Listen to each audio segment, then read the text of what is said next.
varios meses en el Evangelio de Lucas. Cada domingo, gracias al Señor, hemos estado predicando el Evangelio de Lucas. Ya vamos en el capítulo 7 y hoy vamos a revisar del 1 al 17, amados, ¿ok?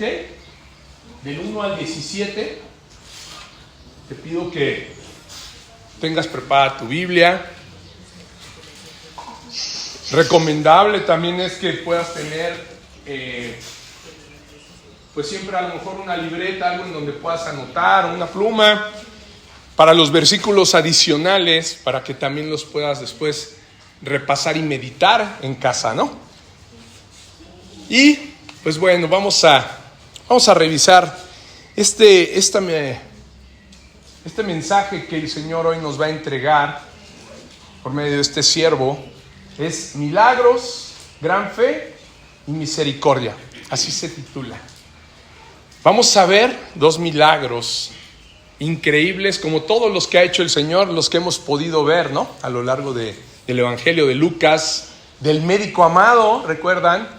Lucas, un médico amado que no estuvo físicamente, no estuvo presente con el Señor Jesús, como sus otros discípulos. Sin embargo, él se dio a la tarea, recuerdan, de ir a poner en orden todas las cosas que habían sido, dice él, ciertísimas, ¿no? No nada más dice ciertas, sino ciertísimas, que seguramente en la iglesia en la que él ya se les había predicado el evangelio, en donde se les había llevado la palabra, ellos ya habían conocido, ¿sí? Pero él precisamente toma esa labor de ir presencialmente a cada lugar y a entrevistar a cada persona que había estado con el Señor Jesús, ¿sí? Por eso, si podemos ver los evangelios sinópticos, se parecen muchos de los relatos, ¿no? De Lucas, de Marcos y de Mateo, porque él fue, y por supuesto que le preguntó a Mateo, por supuesto que le preguntó a Pedro, por supuesto que fue con la madre de Jesús, ¿no? Con María, y le preguntó, oye, ¿es verdad, no? Que pasó, que un ángel te anunció esto, y todo eso él fue recopilando y poniendo en un orden, ¿no? Y como científico, como médico, ¿no? Como un hombre de ciencia, lógicamente, pues esto está pasado por él, precisamente, por el método científico, ¿no? ¿Sí?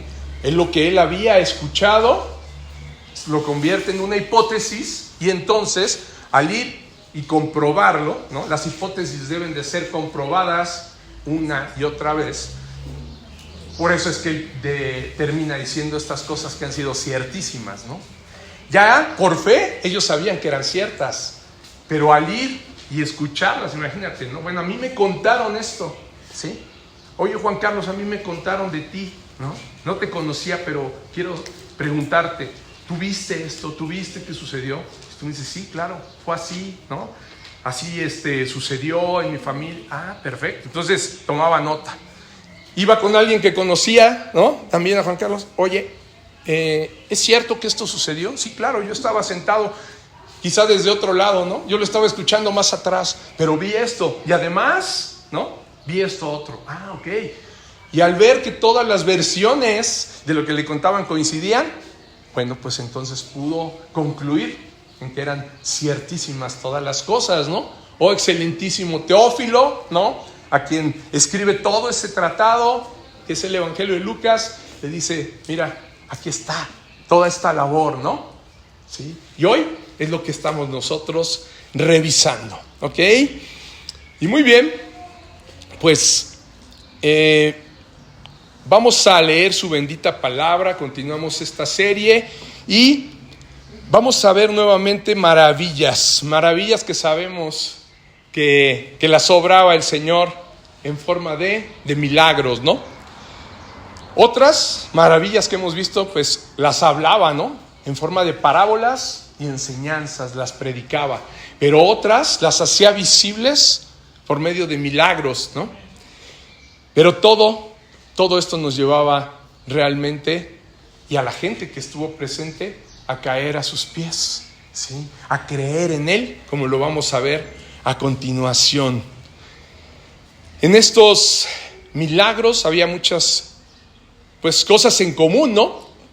Que eran maravillosas, que sanaba, que mostraba su poder, pero además que había gran misericordia. Eso era lo que tenían en común todos sus milagros, que los hacía con misericordia. Era movido a misericordia para sanar, para expulsar a los demonios, ¿sí? Para dar consuelo, para dar la vista a los ciegos. Y no porque el hombre lo mereciera, por el contrario, aunque no lo merecíamos, aunque los que recibieron esos milagros y nosotros que seguimos recibiendo sus favores, pues no lo merecemos, ¿no? Es solo por su gracia, es por gracia, ¿sí? Lo que permite precisamente que todos podamos ver y que los que recibieron los milagros pudieran recibir ese favor fue la misericordia tan grande que Él tuvo.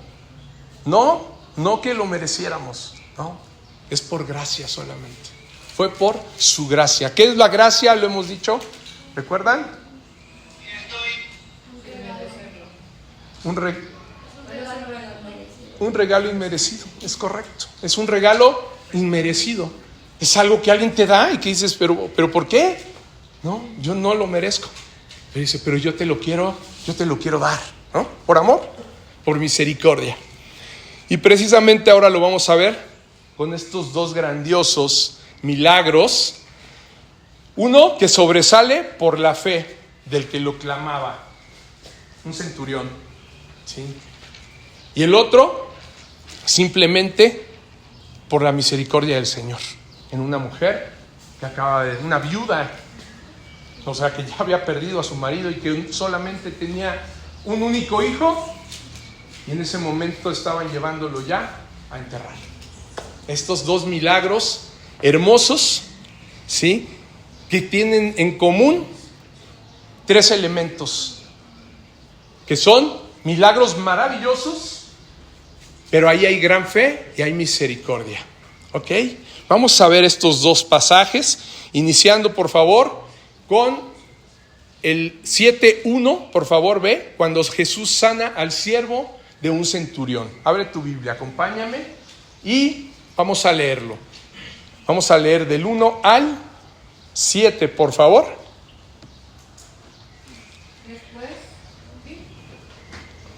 Después de que hubo terminado todas sus palabras al pueblo que le oía, entró en Capernaum.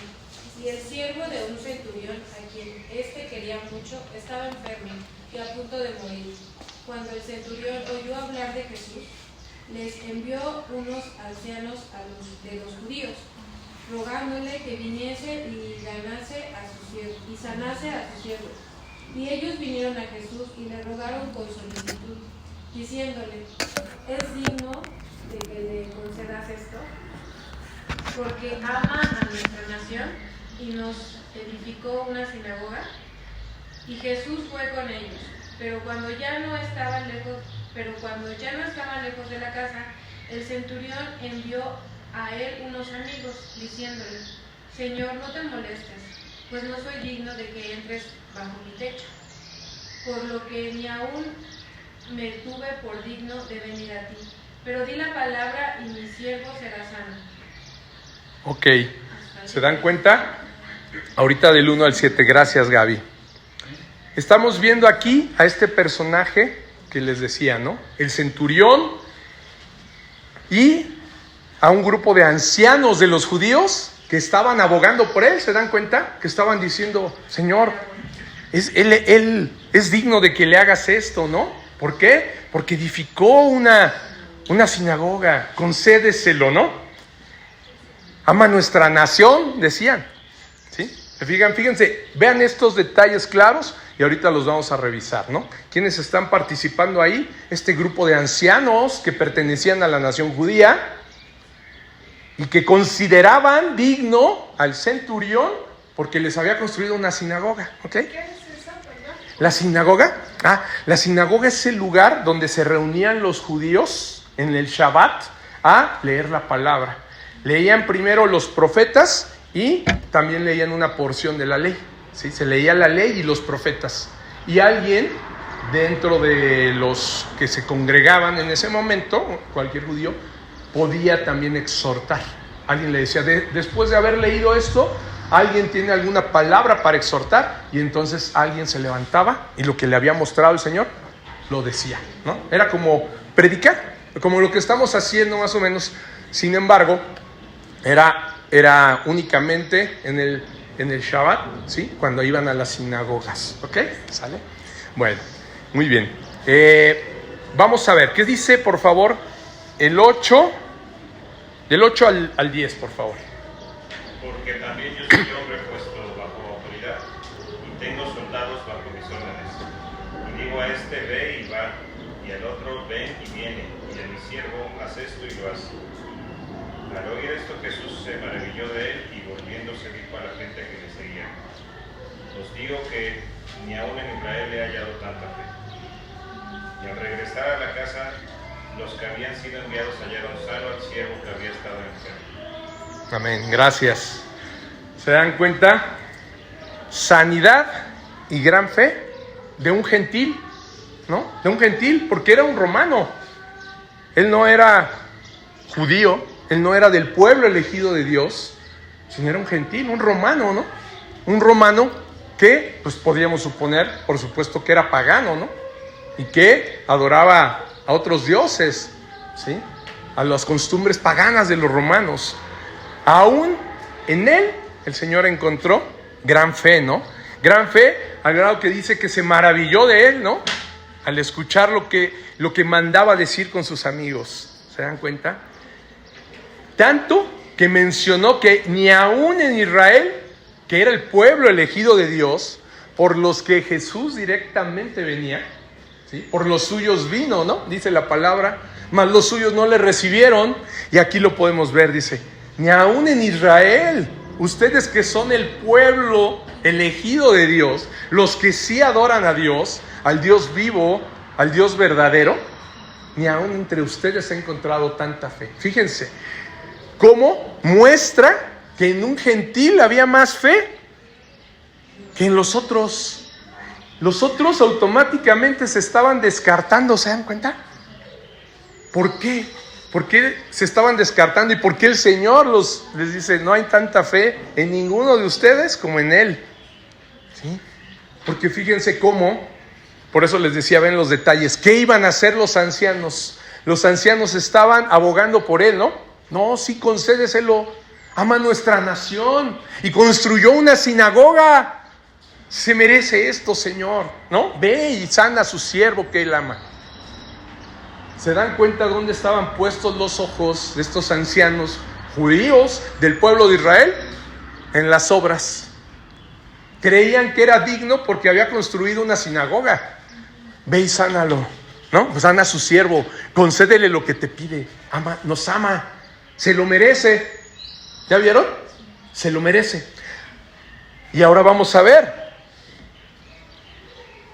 El Señor Jesús realiza un gran milagro sin ni siquiera tocar, ¿no? O estar presente, ni siquiera llegó. Dice que apenas ya estaban a punto de llegar cuando lo alcanzan otros amigos que manda este centurión a hablar con el Señor Jesús, ¿no? ¿Sí? Y sana a este siervo aún sin llegar. No llegó ni a la casa, sin estar presente a este siervo que estaba a punto de morir, o sea, en un estado grave, ¿sí? Estaba muy mal.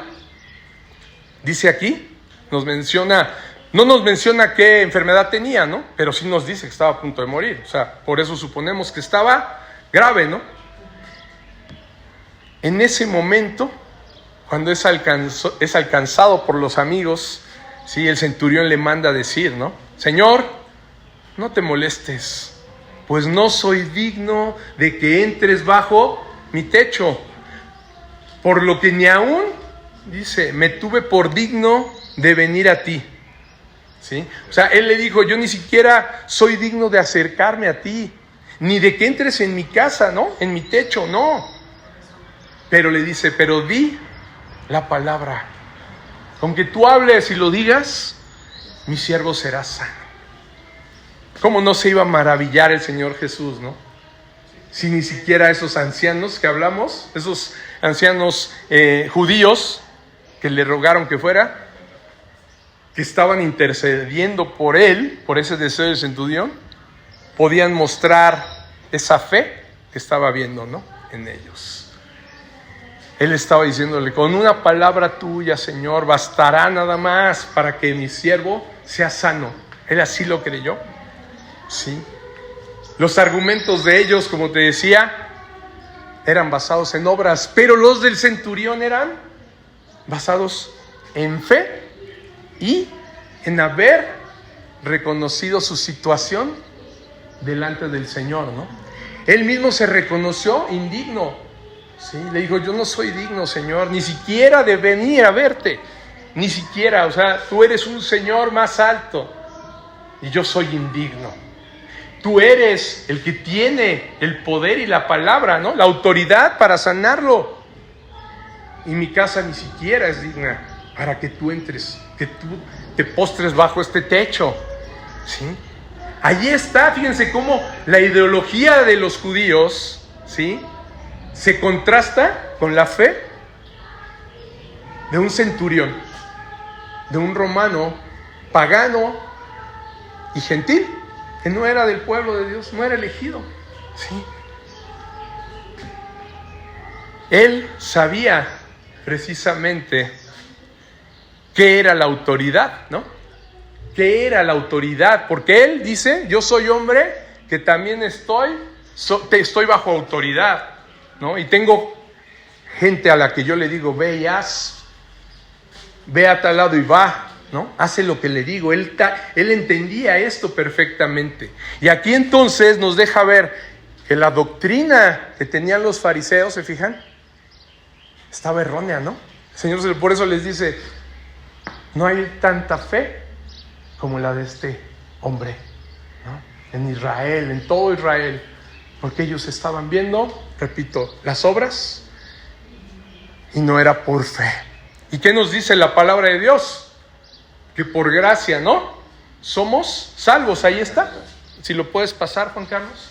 Efesios 2:8, el que sigue. ¿Sí? Vayan por favor a Efesios 2:8, que nos dice, ¿no?, la que sí, porque por gracia por medio de la fe, pues es don de Dios. ¿Se dan cuenta?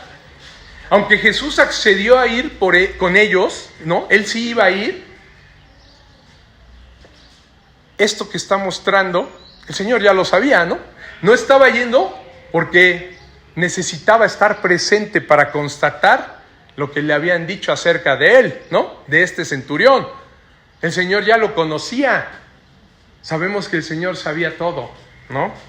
Pero él lo estaba haciendo únicamente para que sucediera esto, ¿sí? Él había accedido a ir para mostrarles precisamente a los ancianos, ¿sí?, lo que les iba a mostrar, de qué se trataba realmente, ¿no?, la salvación, no de obras, sino de fe, ¿sí? Ya cuando iba camino, ¿no?, a darles esta enseñanza a los ancianos, a los discípulos, a los que iban con él, el Señor entonces muestra su poder, ¿no? Muestra su poder. Y esa enseñanza, amados, ha llegado hasta ¿dónde? No nada más llegó a los discípulos y a esos ancianos, a todo el pueblo y la multitud que estaba, sino que llega a nosotros hoy. Llega a nosotros para que nosotros también podamos darnos cuenta que la fe es un don de Dios. Sí, encontró gran fe, pero esa fe no era de él, era una fe que el Señor había puesto en él para salvación. ¿Se dan cuenta? Era una fe salvífica, porque lo vemos, ¿no? Lo vemos después que dice, me regreso, al regresar a la casa, los que habían sido enviados, ¿no?, los que él mandó, dice, hallaron sano al siervo que había estado enfermo, ¿no? ¿Qué creen que sucedió en el centurión en ese momento? Digo, ya tenía fe y había creído, ¿Se dan cuenta? Él ya sabía, al decirle, Señor, di la palabra, él ya tenía esa fe. Pero además, obró en todos los que estaban ahí, y los que regresaron, ¿no? Y vieron, dijeron, híjole, ya no está enfermo, ya lo salvó, ¿sí? Entonces es una fe que salva, ¿sí? Es una fe que salva, y es una fe que el Señor Jesús quería mostrar, dejando a todos atónitos de que esa gran fe que él había puesto en ese hombre era suficiente, ¿sí?, para que la gracia de Dios obrara en la vida del siervo del centurión, ¿no? Y yo te diría, ¿por qué usar a un centurión? ¿Por qué el Señor eligió a un centurión, no? El centurión era, como lo decíamos, un gentil, estaba bajo el mando del César, con una fidelidad marcial, ¿no?, al imperio de Roma, ¿sí? Él era fiel a las órdenes del imperio, del César, ¿no? Y al mismo tiempo, él, así como estaba sujeto a autoridad, él tenía sujeto a autoridad 100 soldados, ¿sí? Un centurión tenía 100 soldados a su cargo, ¿no? Y no solamente los tenía en las funciones de la batalla, no solo cuando iban a conquistar o a hacer guerra, sino que una vez que ganaban las batallas y conquistaban, entonces ellos se encargaban de administrar las regiones que habían ganado, ¿sí? Les daban capacidad y autoridad para administrar también. Entonces eran hombres que una vez que ejercían el dominio Roma, ellos seguían administrando ese dominio, ¿sí?, viendo que se pagaran impuestos, poniendo orden, y sabemos cómo actuaba Roma, ¿no?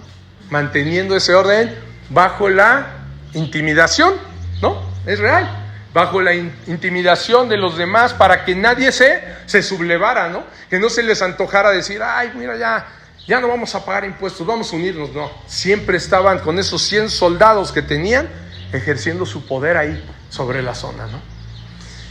Fíjense qué hermoso. Sabiendo él esa posición de autoridad, fue lo que le permitió entender. Por eso es que el Señor lo elige, ¿no?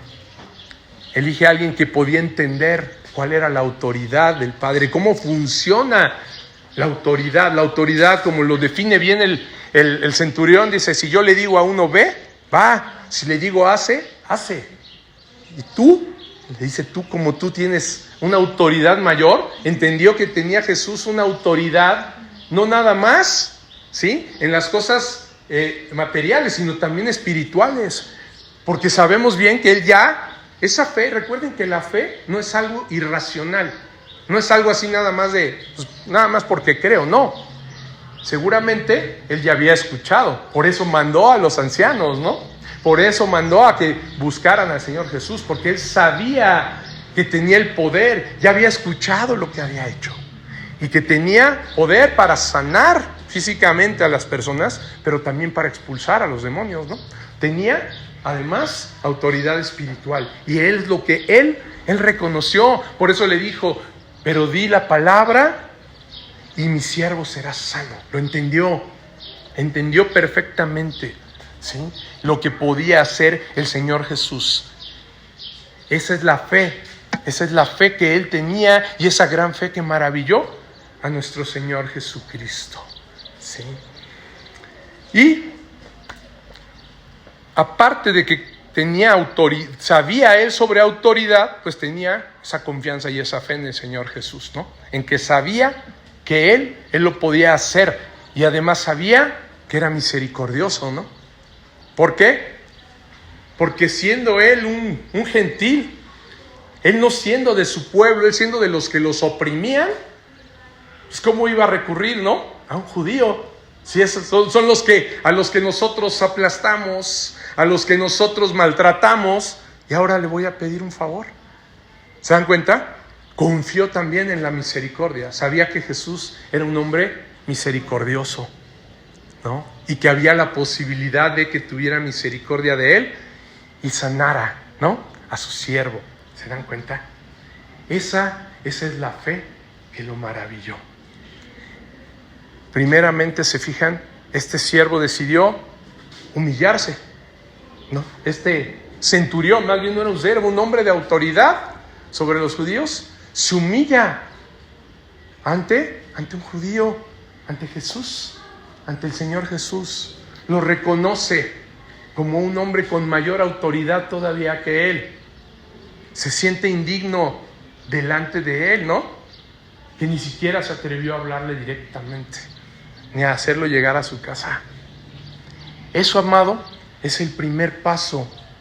Es lo que hace la fe y que debe de mantenerse en nosotros. Por eso lo alabábamos hace un momento. ¿Se dan cuenta? La alabanza sale de un corazón humillado, de un corazón que ha reconocido quién es Dios, quién es el Señor, ¿sí? Ahí es donde nosotros caemos. Lo contrario a la humillación, a ser humildes, sería ser soberbios, ¿no? Orgullosos. Cuando no hay fe en nosotros para creer, nosotros no sentimos que necesitemos de nuestro Señor, ¿no? ¿Por qué? ¿Por qué voy a creer en Él? ¿Por qué voy a necesitar un Salvador? Si yo puedo salvarme, ¿no? Si yo no soy tan malo. Lo platicábamos el jueves, ¿no? En el estudio. Pero si yo no he pecado, ¿cómo? ¿De qué me hablas, no? ¿De qué me tengo que arrepentir? Hay gente que me ha dicho, yo no tengo nada de qué arrepentirme. Ahí, ¿qué creen? Es que no hay fe, hay orgullo, ¿no? Quien dice que no ha pecado, ¿sabemos qué? Pues hace a Dios mentiroso, ¿no? El que dice yo no peco, automáticamente está mintiendo él y hace a Dios mentiroso, porque el Señor lo dice en todo Romanos 3, nos habla de que no hay ni uno justo, todos hemos pecado, ¿sí? Todos hemos pecado. Y por eso leíamos en Efesios, ¿no? La fe es un don de Dios y no es por obras la salvación, es por gracia, ¿sí? Porque si fuera por obras, ¿qué creen? Todos estaríamos perdidos. No habría uno solo, dice, ni uno justo que pudiera alcanzar, ¿sí? Con sus obras, por el cumplimiento de la ley, la salvación. Es imposible. Por eso es necesario que el Señor ponga fe y arrepentimiento en nosotros para entonces poder reconocerlo y caer de rodillas. Lo vimos en quién, en Pedro, ¿recuerdan? En la barca, que dijo, Señor, aléjate de mí porque soy un hombre pecador. Lo vemos en este centurión también, ¿no? Que dice, yo no soy digno, Señor. Es esa fe que vemos en Pedro, es la misma que estamos viendo en el centurión. Las dos fueron guiadas de manera distinta y es la soberanía del Señor. A Pedro, recuerden, tuvo que mostrarle primero la pesca milagrosa, ¿no? Para que Pedro viera su incredulidad y le dijera, Señor, porque sabemos que Pedro le dijo, bueno, mas en tu nombre echaré la red, casi diciendo, nada más porque tú lo dices, pero yo soy experto pescador y pues, esto no tiene caso, venimos toda la noche y no pescamos nada. Y ahorita me dices que aviente la red, ¿para qué, no? Si ya es hora de irnos a descansar. Y dice, mas en tu nombre la voy a echar, ¿no? Y en ese momento, ¿se fijan? Por supuesto que en su incredulidad el Señor puso fe para que actuara, ¿sí? Y actuó. Pero, ¿qué fue lo que sucedió ahí? Que le permitió, al darle fe, le dio también arrepentimiento. Y Pedro se humilló y cayó de rodillas, ¿no?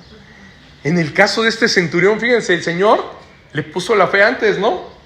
A través de lo que él ya había escuchado. Recuerden también que dice la palabra que la fe es por el oír. Y entonces él había escuchado lo que estaba haciendo Jesús en toda la región de Galilea, en Capernaum, ¿no? Y dijo, anda aquí, vayan a buscarlo, ¿sí? Para que por favor venga a sanar a este siervo, ¿no? Y además, fíjense, la compasión también que había, ¿no? Amaba a un siervo de él. Muchas veces sabemos, y por ver a lo mejor una persona en esa posición, como un centurión, que ahí lo vemos incluso en la foto, ¿no? Era alguien duro, tenían que tener ciertas características para lograr esas posiciones, ¿sí? Y además poder estar en autoridad, ¿no? Y tenía compasión. Y lo vemos también que tenía compasión con el pueblo judío al grado de construir una sinagoga, ¿no? Entonces, el Señor actúa de muy distintas maneras. Esa es la multiforme, ¿no? la multiforme gracia, la multiforme amor y misericordia que Él tiene. De muchas maneras actúa Él. Y aquí lo vemos cómo actuó en este centurión, con una fe maravillosa. Yo te preguntaría, amado, ¿nuestra fe puede maravillar a Dios? ¿Cómo está tu fe? ¿Tienes una fe así que pueda maravillar al Señor? Porque fíjense, el Señor Jesús dice que se maravilló, ¿no?, de un gentil como nosotros. Nosotros somos como ese centurión, ¿no? No somos precisamente los elegidos del pueblo hebreo. No somos parte de ese pueblo. Pero una vez que el Señor puso fe en nosotros, puso una fe de este tipo para creer en Él. Y nos injertó en el olivo, que es el pueblo de Dios. ¿Sí? En el pueblo que Él había elegido, Él abrió precisamente la salvación para todos nosotros. Y ahí les estaba mostrando a sus discípulos también que Él venía por los gentiles. ¿Se dan cuenta? Lo que iba a hacer después en la gran comisión, que les iba a decir: id y haced discípulos a todas las naciones, a todas, ya no nada más a los judíos, ya no nada más al pueblo elegido, sino también a todas las naciones, a todo el mundo, también a los gentiles. Que nuestra fe sea así de auténtica y grande como la de este centurión, amado. O a veces, ¿qué te diría? Reflexiona. Nuestra fe a veces nos pone en el lugar de los ancianos, ¿no? Algunas veces creemos que por las obras que hemos hecho o porque hemos avanzado un poco más, merecemos recibir el favor del Señor. Reflexiónalo, porque es un hilo muy delgadito. Algunas veces ya creemos que nosotros merecemos, ¿no? No, yo sí me merezco que el Señor me conteste mi oración, porque yo sí me porto bien, ¿no? No como, ¿recuerdan lo que veíamos el domingo pasado? Cómo oraba ese fariseo en la sinagoga y le decía: Señor, gracias porque yo no soy como esos adúlteros, como esos ladrones, fornicarios, incluso como ese publicano que se veía por allá a lo lejos, ¿no? Y el publicano, reconociéndose pecador, humillándose, bajaba su cabeza, dice, y que ni siquiera podía voltear a mirar hacia el cielo, de que se reconocía un pecador, ¿recuerdan? Y que dijo el Señor Jesús: les digo que antes de llegar a su casa será justificado antes que el otro, antes que el fariseo. Porque sabemos, ¿no?, que aquel que es altivo, ¿no?, el que se enaltece será humillado, y el que se humilla será enaltecido. Aquí está claramente, ¿no? Claramente. Los ancianos creyendo en las obras, el centurión humillándose delante del Señor, maravillándolo con esa fe y recibiendo el gran favor del Señor. ¿Sí? Amados, así debe de ser nuestra fe. Así debe de ser nuestra fe. El elemento principal en este milagro, sí, sabemos que fue la fe, ¿no? Y lo deja ver porque sabemos que este centurión, sin ser de la nación judía, había creído ya en el Mesías, ¿sí? Sin saberlo, fíjense, por pura fe, por lo que había oído y lo que había visto, o lo que se había enterado quizá, ¿no? Y se humilla delante de él y lo reconoce, ¿sí? Reconociendo que no era digno. Así, amados, así es como el Señor nos eligió a nosotros también. Y nos debemos de sentir, sí, siempre, nunca olvidar quiénes somos delante de Él, pero también honrados, ¿no?, por saber que Él nos eligió. Y aunque fuéramos gentiles, Él abrió su gracia y la extendió también a todos nosotros. Y por eso estamos aquí. Y ahora estamos en un proceso de los que hemos creído, los que hemos sido justificados por el sacrificio del Señor, por su gracia. Ahora estamos en un proceso de ser santificados, que es un proceso largo. Es un proceso que quizá puede durar, más bien va a durar toda nuestra vida, toda la vida. Pero tengamos confianza en que si Él inició la buena obra, Él también la va a terminar hasta el final. A veces nos caemos, a veces nos equivocamos, a veces nuestra fe flaquea, ¿no? Pero el Señor siempre está ahí para volver a levantarnos. Pero siempre y cuando, vuelvo a lo mismo, estemos en esa posición, como la de él, centurión, ¿no? Y que en ningún momento nos sentamos ya, yo ya estoy más allá, ¿no? Yo ya estoy casi ya en la santificación total. No, porque ahí te estás enalteciendo, amado, ¿sí? Cuando veas que estás avanzando, que ya no practicas las cosas que practicabas en tu vida pasada, que ya das más fruto, entonces vuelve a caer de rodillas y dile: gracias, Señor. Gracias, porque el que lo está haciendo eres tú. Porque yo solo no lo hubiera hecho. Yo solo no hubiera logrado esto. Eres tú, Señor, obrando en mi vida. Qué honor tan grande sería que el Señor dijera de ti y de mí: os digo que ni aún en Israel he hallado tanta fe. Qué honor tan grande. Y eso, amados, créanme, eso sí es posible. Porque nosotros, sin ser del pueblo de Israel, sin haber visto, hemos creído, ¿sí? Qué más grande lo dice la palabra, ¿no?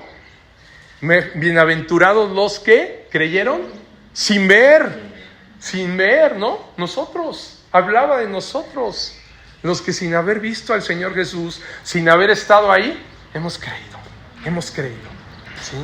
Muy bien, amado. Ahora vamos a ver el versículo 11 para ver ese otro milagro, ¿sí? El otro milagro que hizo el Señor, igual de maravilloso, o hasta, quizá más vistoso. Este primero, se dan cuenta, porque sin estar ahí, sanó, dice, nada más hablando el Señor, ya había sanado. Pero en este otro sí está presente, pero va a resucitar a un muerto, al hijo de esta viuda. Fíjense, vamos a leerlo, por favor. Aconteció después que él iba a la ciudad que se llama Naín, e iban con él muchos de sus discípulos y una gran multitud. Cuando llegó cerca de la puerta de la ciudad, he aquí que llevaban a enterrar a un difunto, hijo único de su madre, la cual era viuda, y había con ella mucha gente de la ciudad. Y cuando el Señor la vio, se compadeció de ella y le dijo: no llores. ¿Es completo, verdad? Sí, todo, hasta el 17. Tocó el féretro, y los que lo llevaban se detuvieron, y dijo: joven, a ti te digo, levántate. Entonces se incorporó el que había muerto y comenzó a hablar, y lo dio a su madre. Y todos tuvieron miedo y glorificaban a Dios diciendo: un gran profeta se ha levantado entre nosotros, y Dios ha visitado a su pueblo. Y se extendió la fama de él por toda Judea y por toda la región de alrededor. Amén, gracias. Amado, aquí está esa mujer de Naín, ¿no? Es el detalle que nos dice, de esa región, de esa ciudad, recibiendo un gran milagro. Pero un milagro que contrasta en gran manera, porque el centurión tenía una posición de autoridad, ¿no? Era alguien considerado, incluso eran considerados nobles, ¿no? Ya al ser parte de la milicia ahí, eran nobles. Y aquí una pobre viuda, ¿sí? De una región, nada más menciona una región de Naín. Muy diferentes ambos, ¿se dan cuenta? Un hombre nunca estaba solo, porque tenía 100 a su cargo, más sirvientes, más todo lo que él tenía, ¿no? En su autoridad, rodeado de siervos, soldados, gente pidiéndole incluso favores siempre, me imagino, ¿no? Iban, oye, por favor, ¿no? Señor, ayúdenos en esto. Los judíos incluso hablándole. Nunca estaba solo. Y el Señor se acerca a una viuda llorando a su único hijo. Una mujer que tenía un hijo que acababa de morir y lo llevaba a enterrar, ¿sí? Y que ya estaba seguramente ya viendo hacia adelante su soledad, porque si ya era viuda y su único hijo muriendo, imagínense, ella estaba viendo hacia adelante su porvenir, el cual era muy incierto, ¿no? Porque sabemos que en esa época una mujer sin marido, una mujer sin hijos, sin varones que la cuidaran, se estaba sujeta a que incluso le pudieran quitar a lo mejor hasta sus pertenencias. Cómo ganarse la vida, ¿no? Era una situación en verdad dolorosa, ¿no? Y perdiendo a su único hijo, imagínate el gran dolor que ella sentía. Yo he conocido a gente que ha perdido a sus hijos y dicen que es el dolor más grande que puede existir, ¿no? Que pueden soportar más el perder a su esposo, ¿no? Pero a un hijo, que dicen que duele muchísimo más, ¿sí? Y es verdad, es un dolor que incluso dicen, ¿no? En el mundo que ni siquiera tiene nombre, ¿no? Si pierde a su esposo, pues es viuda. Pero si pierde a un hijo, ¿cómo se le llama a quien pierde un hijo? No tiene nombre, dicen, ¿no? No tiene ni nombre eso. Así es el dolor tan grande que se siente el perder a un hijo. Así es seguramente el dolor que el Señor Jesús encontró en ella. Cuando lo vio que venían, ¿no? Con la multitud que iba siguiéndolo al féretro, y llega la multitud del Señor Jesús y se encuentra con ella, ¿no? El momento más importante de su vida, de esta mujer, fue haberse encontrado al Señor Jesús, ¿no? Al Señor Jesús. Y aquí lo maravilloso y sobrenatural iba a suceder, ¿no? Una vez que llega el Señor Jesús a su vida, entrando, dice, por la puerta de la ciudad, la volteó y la vio. Y dice ahí, ¿no? Cuando el Señor la vio, se compadeció de ella y le dijo, no llores. Otra palabra del Señor Jesús, ¿se dan cuenta? En una dijo, el otro le decía, di la palabra y serás sano, ¿no? Y en esta ella no le estaba pidiendo la palabra. Ella ni siquiera, no pidió nada, simplemente estaba llorando. Y el Señor sintió compasión, se compadeció de ella y automáticamente le dijo, no llores. Seguramente, yo creo que ella dijo, pues, ¿cómo no voy a llorar, no? En su cara ha dicho, pues estoy perdiendo a mi único hijo, ¿no? Podía haberle dicho quizás, Señor, no entiendes mi dolor, ¿no? O quizá dijo, ¿quién eres, no? Diciéndome que no llore. No era que el Señor le estuviera diciendo, ¿no? Por falta de compasión, no llores, porque no la entendiera. Estaba dando una orden, ¿sí? Estaba con su palabra quitando el dolor. Estaba consolando a esta mujer.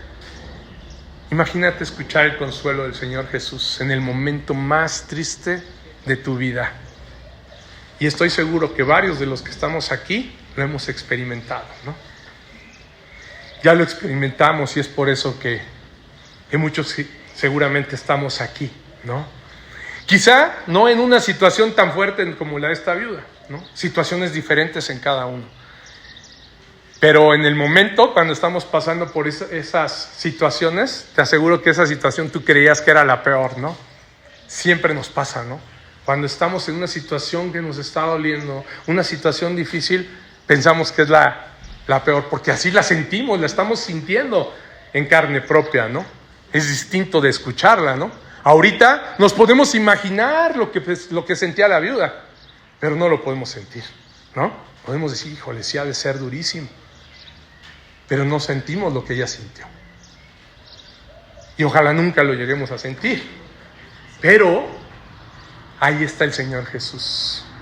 Ahí está el Señor Jesús, ahí se cruza en la vida de cada quien para darnos consuelo, para en esas situaciones tan fuertes nosotros poder recibir el consuelo de Él, como a la viuda de Naín. No nos habla, fíjate, que la viuda de Naín tuviera gran fe, ¿no? Ella no habló. Prácticamente, no fue y lo buscó. No es la gran fe del centurión, ¿te das cuenta? Ni vemos que estuviera llamando al Señor, mandándolo llamar, mandando a alguien, ¿no?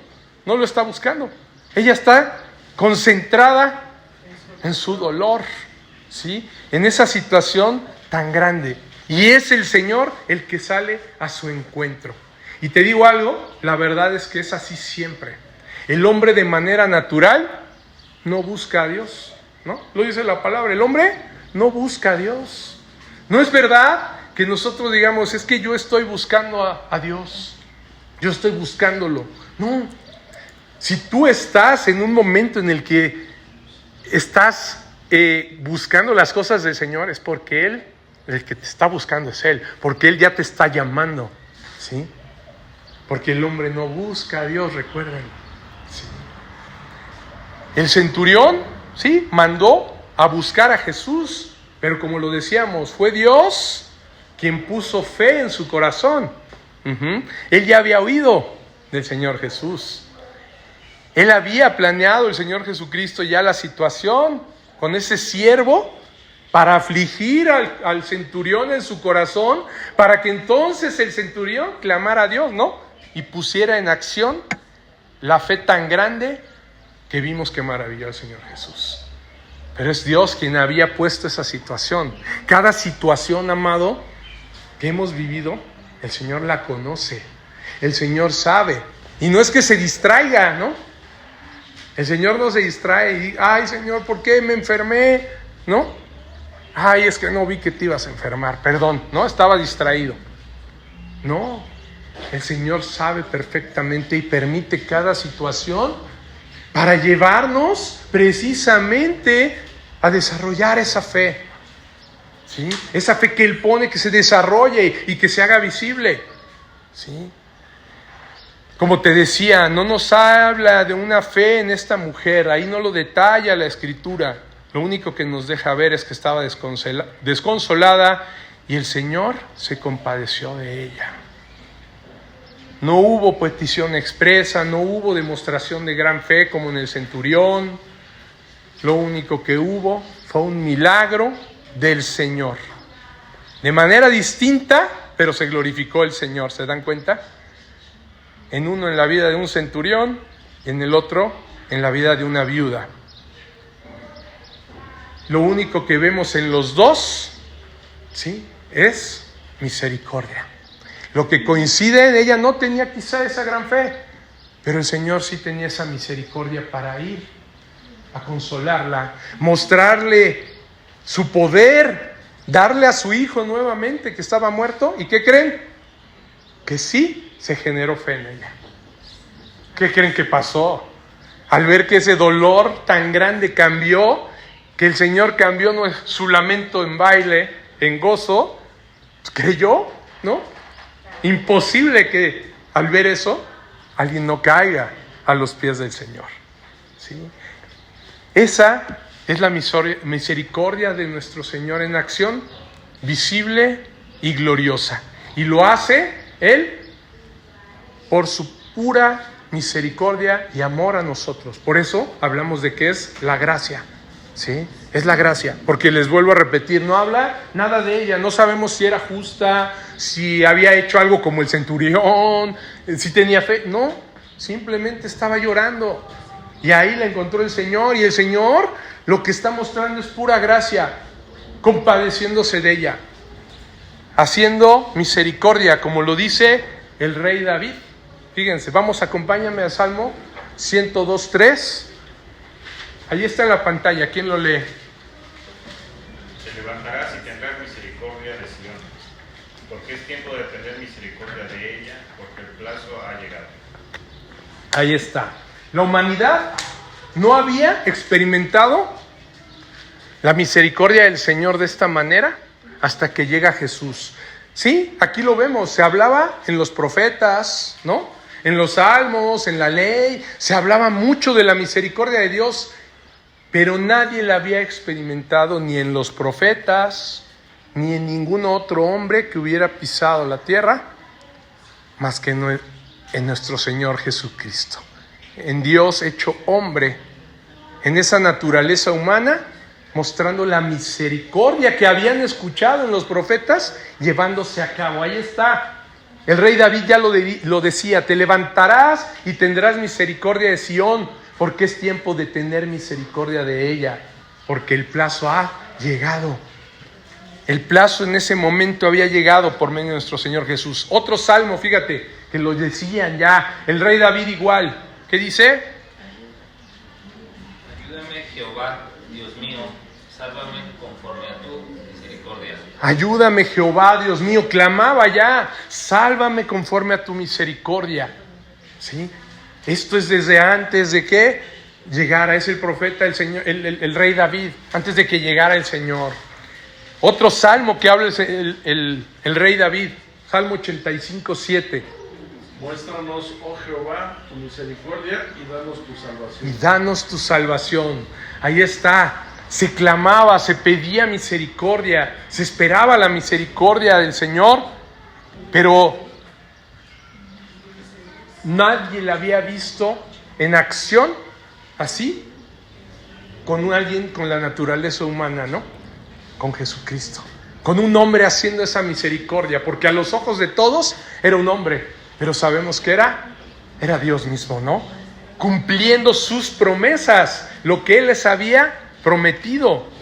Aquí estaba dando demostración de misericordia a todos aquellos, y era tan visible que no había manera que no pensara la gente en esas promesas que Dios les había hecho por medio de los profetas. Fíjate, Dios a través de Isaías también lo mencionaba. Decid, dice, a los de corazón apocado, esforzaos, no temáis, he aquí que vuestro Dios viene con retribución, con pago. Dios mismo, fíjate, Dios mismo vendrá y os salvará. Él mismo vendrá y os salvará. Entonces los ojos de los ciegos serán abiertos y los oídos de los sordos se abrirán. Entonces el cojo saltará como un ciervo y cantará la lengua del mudo. El profeta Isaías, fíjate, estaba hablando que era Dios mismo el que vendría a hacer eso. ¿Quién estaba haciendo esto? ¿Quién hizo todas estas acciones? ¿Quién hizo que el sordo oyera? Jesús. ¿Quién hizo que el cojo saltara? Nuestro Señor Jesús. Que los ojos del ciego fueran abiertos, el Señor Jesús. ¿No era Él Dios mismo? Dios mismo vendría con retribución. Dios mismo vendría y os salvará. Así lo dijo, ¿no? Isaías. Todos esos milagros nos estaban mostrando que Dios estaba cumpliendo sus promesas y que estaba haciendo esa misericordia que prometían los profetas, de la que clamaban todos esperando que viniera Dios a hacerlo. Y vino y lo hizo por medio del Mesías prometido, de Jesús, ¿no? Estos maravillosos milagros vimos que los hizo el Señor y volvieron a avivar la esperanza de su pueblo. Sí, muchos lo reconocieron como el Mesías. Muchos otros sabemos que no. Pero muchos sí vieron y dijeron, eso es lo que decían los profetas, es lo que decía Isaías, ahí está, es Él haciéndolo. Y muchos otros gentiles, como el centurión, como nosotros, también por eso hemos creído en nuestro Señor. Él vino por los oprimidos, por los afligidos, dice, ¿no?, de su pueblo, como la viuda también de Naín. Y la noticia más hermosa, amado, es que su misericordia es para siempre y no se detuvo, sino que llegó también hasta nosotros. Hoy en día, esa misericordia la vemos que llegó a nuestra vida, en lo que hablábamos hace rato, en las situaciones que hemos vivido, en donde nos hemos sentido afligidos. En ese momento, hubo un momento en nuestra vida que llegó el Señor Jesús a darnos precisamente, a poner fe, arrepentimiento y mostrar su misericordia a nosotros y consolarnos, ¿sí? Simplemente, ¿por qué? Por su misericordia y amor, por gracia, no porque lo mereciéramos, amado, no porque lo mereciéramos. Él puso fe en nosotros para creer en Cristo, como la que puso en ese centurión. Y tampoco fue igual, porque lo mereciéramos, ¿se dan cuenta? Sino porque Él nos amó primero. Se compadeció y tuvo gracia para con nosotros, los que estábamos caídos, muertos en delitos y pecados, ¿no? Lo dice la palabra. Todos estábamos muertos en delitos y pecados, y lo hemos mencionado. No dice moribundos, no dice que estábamos así luchando, ¿no?, por salvarnos, al grado de que si estás muerto ni siquiera para hablarle a la ambulancia, al 911, ¿no? No, estábamos muertos. Eso lo dice Él. ¿Y qué hizo el Señor Jesús? Así muertos, nos revivió. Así estando muertos, llegó y nos resucitó. Eso es la gracia de Él. Aunque nuestros pecados nos habían matado, Él fue quien nos resucitó. ¿Sí? Gloria a nuestro Señor Jesús. Gloria a Él. Cierra tus ojos y vamos a orar. Vamos a orar. Padre Celestial, queremos pedirte, Señor, que este mensaje que tú hoy nos has entregado, Señor mío, quede grabado en nuestros corazones. Que en nuestro corazón guardemos tus dichos para no pecar contra ti. Señor mío, y que podamos reconocer, Señor, que tengamos esa fe que es don tuyo, que tú nos des esa fe como la del centurión, y que podamos ver tu misericordia como la que tuviste con la viuda de Naín, Señor. En cualquier situación en la que estemos pasando, Señor, en la que esté pasando cada uno de tus hijos amados que hoy está aquí congregado, Padre.